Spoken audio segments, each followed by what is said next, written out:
Welcome to Khan's Crop Academy. Good morning, student. Hi, we are going to learn Standard 11 Agriculture Science and Technology and Crop Science paper first. In previous lecture, explained the types of manures and fertilizer, that is organic manure, chemical fertilizer, biofertilizer. This topic completed in previous lecture. विद्यार्थी मित्रांनो, या अगोदर आपण classification of manures and fertilizer याचा डिटेलमध्ये आपण अभ्यास केलेला आहे.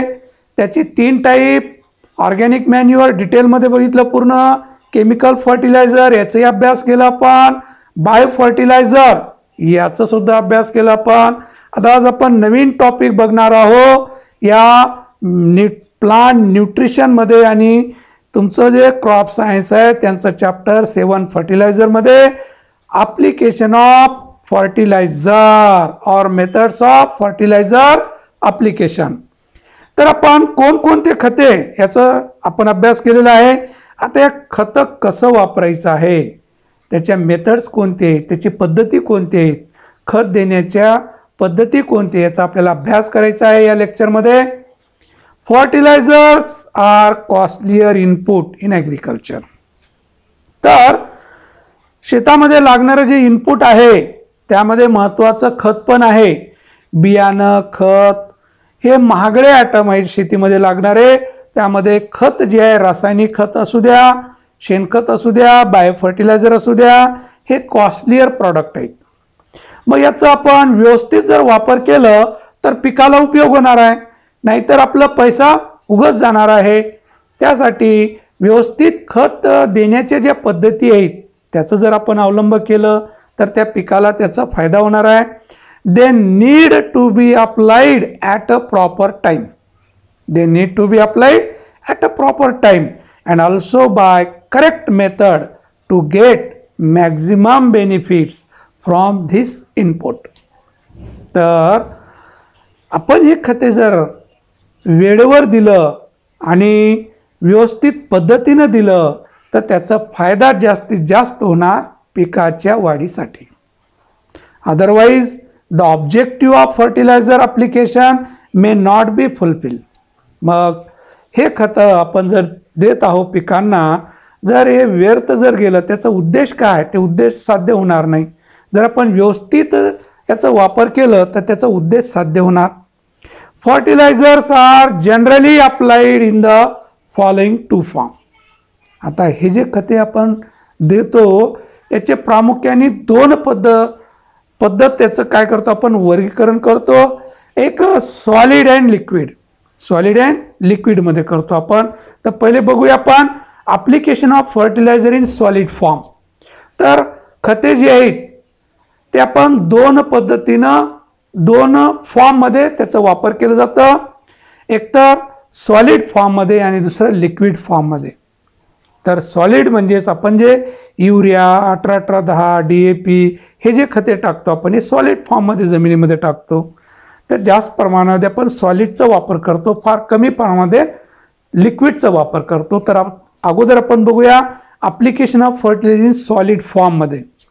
Application of fertiliser in solid form there are mainly 3 methods: broadcasting, placement, pellet application.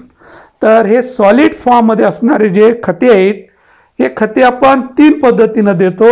एक ब्रॉडकास्टिंगनं, दुसरं प्लेसमेंट आणि तिसरं पेलेट ॲप्लिकेशन. आता ब्रॉडकास्टिंगमध्ये basal application in top dressing. Broadcasting जे आहे आपण सोईंग पद्धत बघितली ना, ब्रॉडकास्टिंग म्हणजे बी फेकून पेरणी करणे आहे ना. तसंच खतसुद्धा आपण जे देतो, बरेच वेळा आपण खतं फेकून देतो आहे ना. काय करतो, फेकून देतो. तर ते बेसल ॲप्लिकेशन आणि टॉप ड्रेसिंग. बेसल म्हणजेच जेव्हा आपण पेरणी करतो किंवा पेरणी करण्या अगोदर किंवा पेरणीच्या वेळेस जे खते फेकतो त्याला म्हणायचं बेसल ॲप्लिकेशन. आणि पीक आल्यानंतर महिन्याचं 1.5 महिन्याचं झाल्यानंतर जे खते देतो आपण ते टॉप ड्रेसिंग. म्हणजे ब्रॉडकास्टिंग हे 2 पद्धतीनं वापरतो आपण, as a basal application and top dressing. Basal application and top dressing, या दोन पद्धतीनं ब्रॉडकास्टिंगचा वापर करतो. ब्रॉडकास्टिंग म्हणजेच फेकून पेरणे. खतं काय करतो आपण, फेकून देतो आहे ना. बरेच गहू या पिकाला फिरतो, भात या पिकामध्ये फेकलं जातं. बरेच आपले फॉडर क्रॉप वगैरे असतात, किंवा आपलं टॉप ड्रेसिंगमध्ये ज्वारी आता महिन्याची झालेली आहे आणि त्यामध्ये जर आपलं दुंडे चालत नसते तर त्या ज्वारीला आपण फेकून देतो, उसाला फेकतो आपण खत, ते टॉप ड्रेसिंग. तसं दोन पद्धतीनं आपण ब्रॉडकास्टिंगनं खतं अप्लाय करतो. Next placement. प्लो सोल, नांगरच्या मागं. डीप, खोल. Local placement. Band placement. Band placement also classified into 3 types: hill method, row method, ring method. तर ह्या बंड प्लेसमेंट, आता प्लेसमेंटचा अर्थ काय, एक ठराविक जागेमध्ये खत टाकणे, त्याला प्लेसमेंट म्हणायचं. निश्चित जागा त्याची, त्याला प्लेसमेंट म्हणायचं. ब्रॉडकास्टिंगमध्ये कुठे फेकलो आपण, पण प्लेसमेंट म्हणजे जागा निश्चित असते.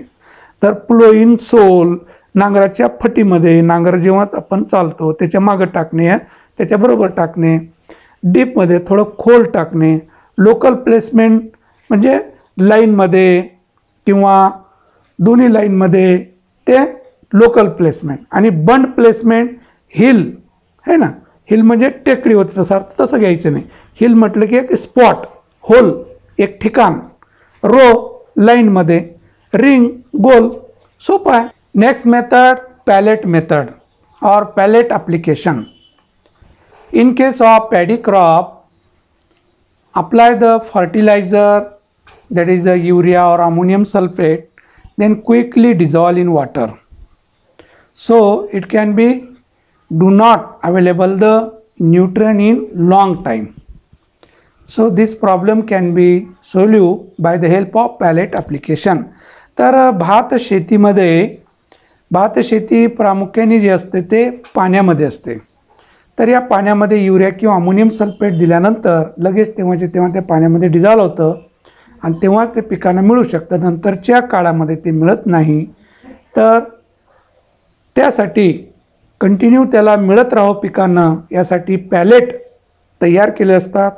तर मोठे गोळे असतात, जसं की जनावराचे जे गोळ्या असतात त्या पद्धतीनं पॅलेट तयार केले असतात. आणि हे पॅलेट चिखलामध्ये गाडल्यानंतर स्लोली रिलीज होत असतात आणि तसतसं त्या पिकांना अन्नघटक मिळत असतं.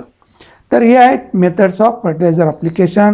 तर one by one explain the application of fertiliser depend upon methods of sowing और types of crop and growth stage. आता खते अप्लाय करण्याच्या ज्या पद्धती आहेत, वापर करण्याच्या पद्धती आहेत, त्या पद्धती पेरणीच्या पद्धतीवर अवलंबून आहे, त्या पिकाच्या टाईपवर आहे आणि त्या पिकाच्या वयावर सुद्धा आहे. तर सोईंग मेथडवर आहे, टाईप ऑफ क्रॉप, पीक कोणतं आहे आणि त्याचं ग्रोथ स्टेज म्हणजे त्याचं वय कोणतं आहे पिकाचं, हे फॅक्टर कन्सिडर केले जातात खतं अप्लाय करत असताना. There are mainly 4 methods of fertiliser application, that is a broadcasting.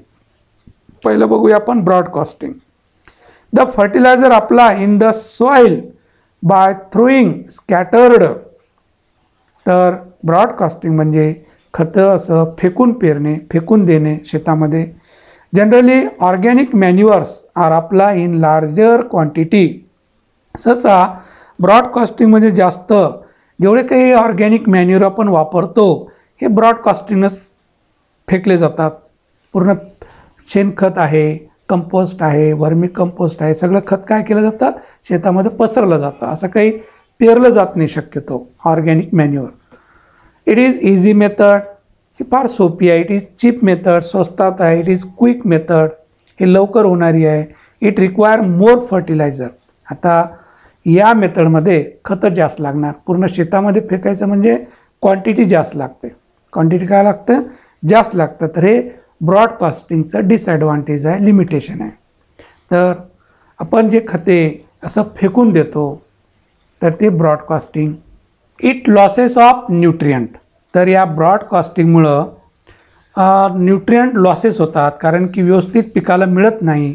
काही वर पडलेले असतात, ते लिचिंगसुद्धा होतं किंवा पाऊस झालं तर वाहूनसुद्धा जातं.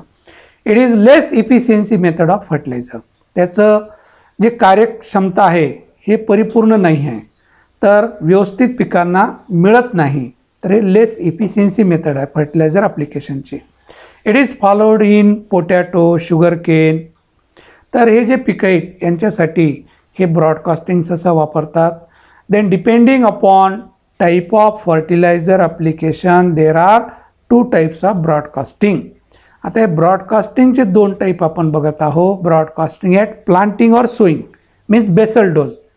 Basel dose concentrated organic manure, potassic fertilizer, citric soluble, then phosphatic fertilizer. These are the fertilizer applied at the time of sowing or at the time of planting.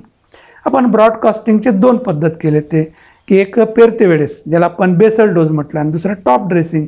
पेरणी झाल्यानंतर महिन्यानी 1.5 महिने जे खते देतो आपण ते टॉप ड्रेसिंग. हे top dressing. Broadcasting fertilizers in standing crop is known as top dressing. जेव्हा पीक उभं असतं, पूर्ण वाफून निघालेलं असतं, अशा वेळेस जे आपण जे ब्रॉडकास्टिंगनं ॲप्लिकेशन करतो त्या पिकामध्ये फेकून देतो त्याला ब्रॉडकास्टिंग ऑफ टॉप ड्रेसिंग असं म्हटलं जातं. Care must be taken that do not apply when leaves are wet. तर हे खतं देत असताना शक्यतो हे पिकाचे पानं ओले नसायला पाहिजे, कारण पानावर पडलं की तिथंच ते चिटकून राहणार आणि तिथं स्कॉर्चिंग इफेक्ट होणार, पानं जळून जाणार. तर युरिया आहे, अमोनियम नायट्रेट आहे, अमोनियम सल्फेट आहे, हे खते आपण जेव्हा पीक ओलं आहे म्हणजे पानावर दवबिंदू आहे अशा वेळेस सकाळी सकाळी आपण हे खते फेकायला नको. पानावर जर पडलं तर स्कॉर्चिंग इफेक्ट दिसणारच. त्यासाठी आपण पानं ओले नसायला पाहिजे किंवा पानावर पाणी नसायला पाहिजे अशा वेळेस आपण ते खतं फेकून देऊ शकतो टॉप ड्रेसिंग म्हणून. नेक्स्ट मेथड ही आहे टॉप ड्रेसिंग. भात पिकामध्ये गहू पिकामध्ये या पद्धतीनं खते जे टाकतो आपण याला टॉप ड्रेसिंग ब्रॉडकास्टिंग म्हणतात. Top dressing broadcasting. पीक पूर्ण उभं आहे, उभ्या पिकामध्ये युरिया हे टाकत आहेत पिकांना, तर हे ब्रॉडकास्टिंगमध्ये top dressing. Next drilling. It is most common method of fertiliser application at the time of sowing. पेरते वेळेस जे आपण खते देतो शक्यतो ते ड्रिलिंगनं, जेव्हा आपण पेरणी करतो टिपणीनं म्हणा ट्रॅक्टरनं म्हणा, तर त्यावेळेस आपण पेरते वेळेसच काय करतो आपण खते देतो, ते drilling method. The fertilizer apply by seed drill or behind the plough or हो known as drilling method of sowing. तर नंतर आपण टॉप ड्रेसिंग म्हणून एकतर लाकडी नांगराच्या मागं किंवा दुंड्याच्या मागं आपण काय करतो सरतं बांधून खताची खत टाकतो. आपण जे मोठं पीक झालेलं आहे जसं ज्वारी आहे त्यामध्ये दुंड चालताना आपण खत टाकतो, तर ते ड्रिलिंग मेथडच आहे. It also apply by tractor drawn implement. मग ट्रॅक्टरवरचे जे काही इम्प्लिमेंट पेरणी यंत्र आहे त्याच्या सहाय्याने आपण खत देतो. It is a most simple. हे फारच सिम्पल मेथड आहे. शक्यतो प्रत्येक शेतकरी पेरते वेळेस याच पद्धतीनं खते दिले जातात. It is a cheap and quick. It is a cheap and quick method. It is done by drilling method of sowing. तर ही पद्धत जी आहे ड्रिलिंग मेथडनं पेरणी केली जाते. सोयाबीनला ग्रीन ग्राम, ब्लॅक ग्राम आहे, जवार आहे, मेज आहे, बाजरी आहे, हे जे पिके आहेत खरीप क्रॉप वगैरे त्यांना पेरते वेळेस आपण खत देतो. नंतर गहू आहे पेरते वेळेस खत दिलं जातं. तर हे ड्रिलिंग मेथड म्हणजे लाईनमध्ये या पद्धतीनं हे ड्रिलिंग मेथड आहे ना. एकतर पेरते वेळेस किंवा पेरणीनंतरसुद्धा आपण या पद्धतीनं खत देतो, दुंड्या मागं देतो. हे पेरते वेळेस ट्रॅक्टरच्या सहाय्याने हे 2 ड्रम असतात त्याच्यामध्ये, एक बियाचं ड्रम आणि एक खताचं. प्रत्येक याला 2-2 नळ्या असतात बघा. तर खत आणि बी पडतं याच्यामधून ॲट ए टाईम. तर याही पद्धतीनं पीक उभं असल्यानंतरसुद्धा आपण या ड्रिलिंग मेथडनं खते देतो. नेक्स्ट प्लेसमेंट है ना. Placement method. स्पॉट ॲप्लिकेशन और प्लेसमेंट. एक ठराविक ठिकाण असतं. It is followed in top dressing. It is followed in top dressing. शक्यतो हे प्लेसमेंट जी पद्धत आहे टॉप ड्रेसिंग म्हणून असतं, कारण पेरणी झाल्यानंतर दिले जातात. पेरणी झाल्यानंतर दिले जातात. कापूस आहे, मिरची आहे, टमाटे आहेत. It is followed in wide space crop. जे जास्त अंतराने पिके लागवड केलेली असतात जे आपण ड्रिलिंगनं देऊ शकत नाही, तर हे आपण हाताने खत टाकतो एक व्यवस्थित ठिकाणामध्ये, त्याला म्हणतो आपण प्लेसमेंट. त्याला म्हणतात spot application. The application of fertiliser depend upon sowing methods. Type of crop and age of crop. तर हे खतं देत असताना कोणत्या पद्धतीचा वापर करायला पाहिजे, तर सोईंग मेथड ही अवलंबून आहे, पीक कोणतं आहे त्याच्यावर अवलंबून आहे, त्या पिकाचं वय किती आहे त्यावर अवलंबून आहे. तर पहिलं बघू आपण ring method or circular method. The fertilizer application done by ring making circle around the plant and placing the fertilizer and covering it with soil. तर झाडाच्या भोवती एक रिंग तयार केली जाते, त्या रिंगमध्ये खत टाकलं जातं आणि त्याला मातीनं झाकलं जातं. तर हे सहसा मोठे पिकं जे कापूस आहे मोठं झाल्यानंतर, टमाटे आहेत, मिरची आहेत, मोठं पीक झाल्यानंतर हे सहसा रिंग मेथड सर्क्युलर मेथडनं अप्लाय करतात. फळ झाडांनासुद्धा या पद्धतीनं दिलं जातं. It is commonly followed in square method of planting, that is cotton, chilli.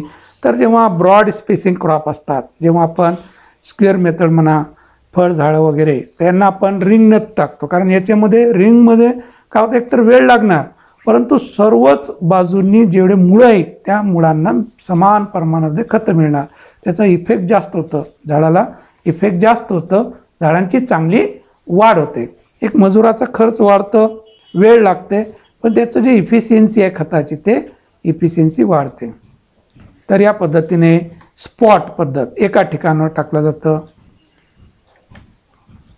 एका ठिकाणावर टाकलं जातं स्पॉट मेथड या रिंग मेथड. या पद्धतीने सर्व बाजूनी असं सर्कल तयार केलं जातं, रिंग तयार केलं जातं, त्या रिंगमध्ये या पद्धतीनं खत टाकलं जातं. नंतर हे मातीनं याला मातीवर टाकले जाते, तर पूर्ण दिशेनं खत व्यवस्थित झाडांना मिळतं.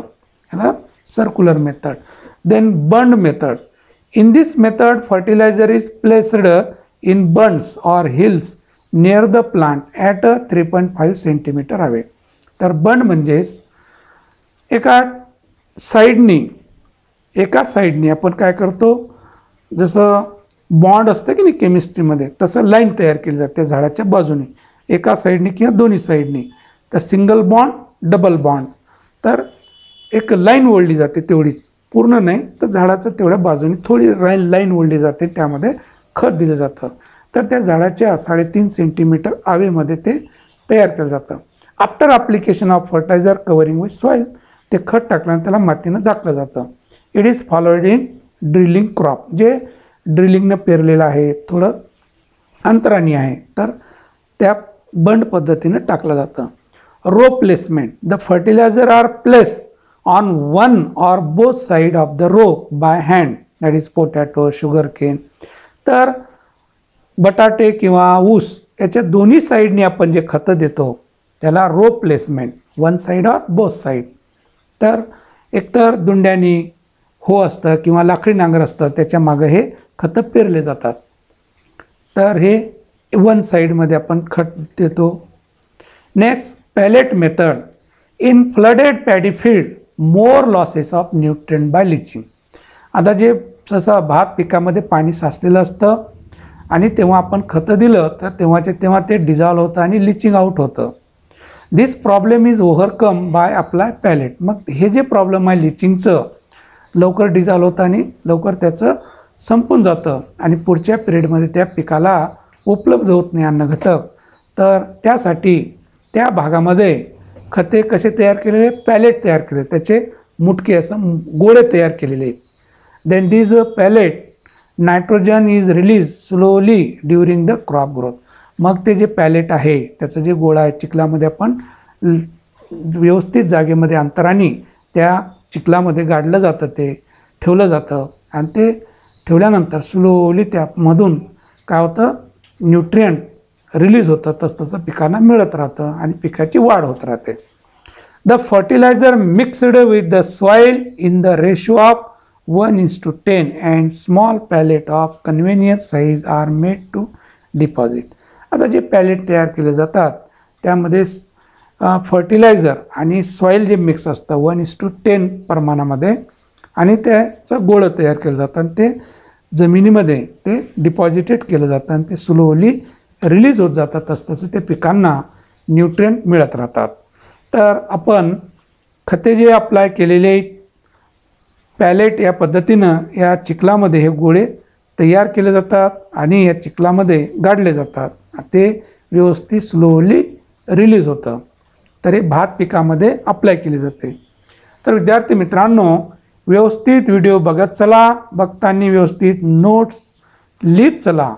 तर दिवसातून फक्त अर्धा तास देत चला. इतरांना जास्तीत जास्त शेअर करा, सबस्क्राईब करा. दुसरा विद्यार्थी कन्फ्यूज होतात. ॲग्रिकल्चर सायन्स अँड टेक्नॉलॉजी म्हणजेच क्रॉप प्रोडक्शन, म्हणजेच काय क्रॉप प्रोडक्शन. तर या विषयाचं नाव अगोदर क्रॉप प्रोडक्शन होतं, नंतर त्याचं नामकरण केलं गेलं आणि त्याचं नाव ठेवलं agriculture science and technology. Subject code आहे 75, म्हणजे ऑप्शनल सब्जेक्ट आहे, 100 मार्काचं आहे हे. आणि जे दुसरं जे असतं क्रॉप सायन्स ते 200 मार्काचं असतं, ते बायफोकल असतं. तरी कन्फ्यूज व्हायचं नाही. आणि 11वीमध्ये दोन्ही विषयाचं सिलेबस सेम आहे. सिलेबस सेम आहे 11वीचं, 12वीचं डिफरंट आहे, वेगवेगळं आहे. तर 12वीचे आपण व्हिडिओ जे बनवलेले आहेत तर वेगवेगळे बनवलेले आहेत. क्रॉप सायन्सचे वेगळे व्हिडिओ आहेत, ॲग्रिकल्चर सायन्स अँड टेक्नॉलॉजी म्हणजेच क्रॉप प्रोडक्शनचे व्हिडिओ वेगळे आहेत. हे सुद्धा तुम्ही लक्ष असू द्या. आणि जास्तीत जास्त इतरांना शेअर करा, सबस्क्राईब करा. नोटिफिकेशन मिळत राहणार तुम्हाला. आनंदाने व्हिडिओ बघत चला. थँक्स. जय जवान जय किसान.